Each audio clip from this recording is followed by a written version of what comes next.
الو. 5 تا از جالبترین آوازخوانه های ستاره افغان. شماره 5 از همه جالبتر است. شماره 1. خواندن میکنم، هر رقم خواندم احساس میخوانم دیگه. زندگی های زندگی چی به وفا زندگی. شماره 2.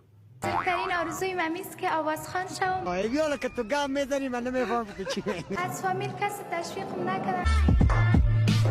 سنری نری بارانده او جداران جانانده. شماره 3.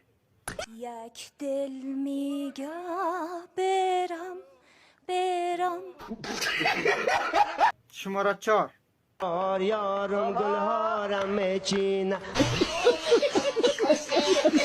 و قبل از اینکه شماره 5 را برایتان بگویم، اگر ویدیو را لایک نکردی ویدیو را لایک کن و مرا فالو داشته باش تا پیج مرا گم نکنی.